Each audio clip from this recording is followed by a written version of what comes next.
Hello, hello, beautiful souls, and welcome to a new episode of the Mini Mirror Show. On this podcast, we talk all about emotions, life philosophy, spirituality, and so much more. I'm your host, Amira Sookram, and I'm the author of the Guilt Free Goals book.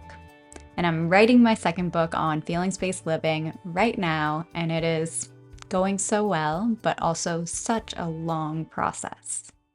In all honesty, I might be feeling a little apathetic about the writing process, but it is what it is, and I'm processing those feelings as I need to. Speaking of feelings, today we're going to be talking about different theories of emotions because it is helpful to understand why we have emotions in order to practice emotional literacy and just get to know ourselves a little better. Because emotions are very, very important. And if we didn't have them, we wouldn't survive in the ways that we do. Emotions help us survive because they alert us to things in our environment that we need to pay attention to. So if we didn't have that feeling of, oh, danger, we wouldn't stop to take care of ourselves or to remove ourselves from certain situations. So I'll give you an example. When you're around somebody that you're very comfortable with, you might feel super safe and enter almost more dangerous situations just because you have such a trust built with them and you feel like you can survive anything with them.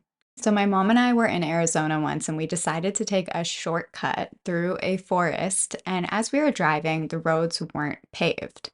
Google kept telling us to turn, to go straight, and we just kept following it.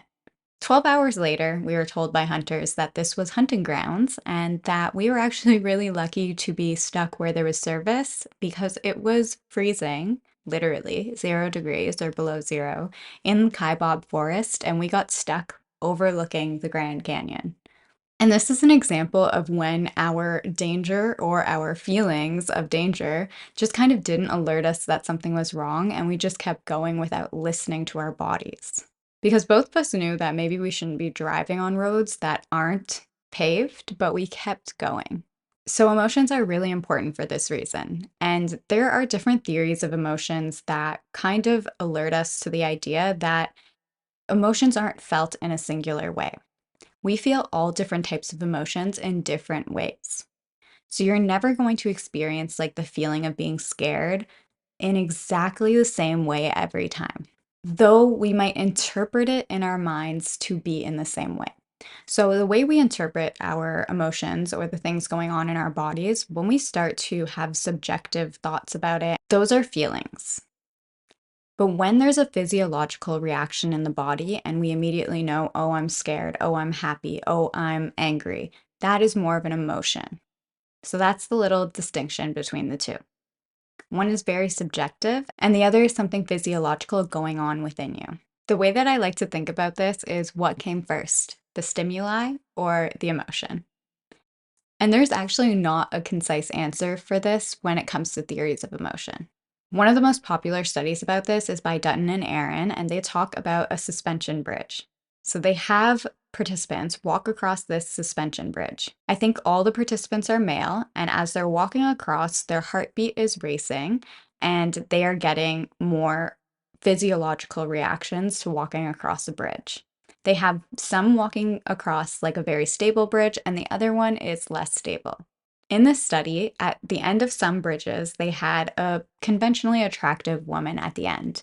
And they actually studied how often that male would pick up the phone and call the woman after the study was done. Basically, what they were testing for is okay, if we have that emotional reaction of fear, which is basically the body eliciting like a physiological reaction. So the heart rate speeds up and we feel fearful in that moment. How often can we change that emotion with our subjective thoughts, the way we interpret it? How often can we interpret fear as attraction? Often when we feel that racing heartbeat, we would think that that is something where if someone is attractive there, we would think of that as attraction. So this is also a little tip that if you can make somebody's heart race just a little bit on a first date, it's actually a great way to build attraction. So that could mean going on roller coasters or doing something that's relatively safe, but makes people have that little bit of adrenaline rush or speeds their heart rate up in a little way. But please don't go scaring your dates or putting them in dangerous situations to increase attraction. That's weird. Don't do that. Also, a fun fact if you've read the book Highly Sensitive Person, their husband actually did the suspension bridge study, which I find so cool as a psych major. All right, so diving into another theory, there's also this idea called two-factor theory of emotion, which means that our thoughts actually create physiological responses. This is a cool theory because obviously, when we're feeling scared or we're feeling anxious or we have worries going on in our minds, we can elicit responses in our body that go with those worries. So it is true that sometimes we do have the thought before the emotion. And where this isn't true is that idea of danger. If there is a snake in front of you and you see it, obviously you're going to get scared, right?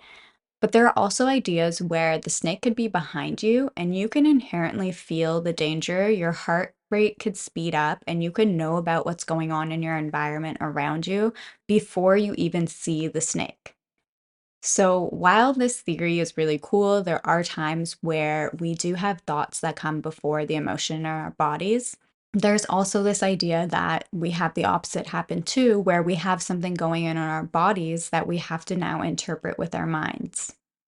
So, if you've ever had that feeling where you really just want to cry randomly, like especially if you have hormones changing, you might just feel this idea of like, oh, I just really want to cry right now. That could be a time where the body has something going on, and then you have to interpret it later with your thoughts. The last theory of emotion I want to share with you is Paul Ekman's, and he states that we have six main emotions. That is happiness, sadness, anger, disgust, surprise, and fear. So, in these six emotions, we basically have facial expressions that go with all of them. And he took a lot of time studying how we can see this across cultures. Like, without language, we can look at somebody's face of disgust or fear or happiness or sadness or anger or surprise, and we can understand that they're feeling those emotions. Another fun fact about this theory of emotion is that it was used in the movie Inside Out. And Paul Ekman was actually, I think he contributed to basically figuring out the facial expressions and the animations behind those emotions in the movie. So often we don't realize how much emotion plays a role in our everyday lives. It plays a role in the entertainment you like, in the books you like, the TV shows you watch, in your relationships, in the way you interact at work. All of that is emotional responses between one human and another. And so for me, I really just think it's so important to get in touch with our emotions and practice emotional literacy. Because as we learn to name our own emotions, we build empathy not only for ourselves so that we can feel loved through any emotion, but so that we can build empathy for others. And when we learn to love ourselves through any emotion, we can be less judgmental towards ourselves. And then that happens to relate to how we can love another and how we can be less judgmental in the world generally. So, today's question, I want to bring us back to emotional literacy. And I want to ask you, which of the six main emotions do you sit in today? That being happiness, sadness, fear, anger, surprise, or disgust.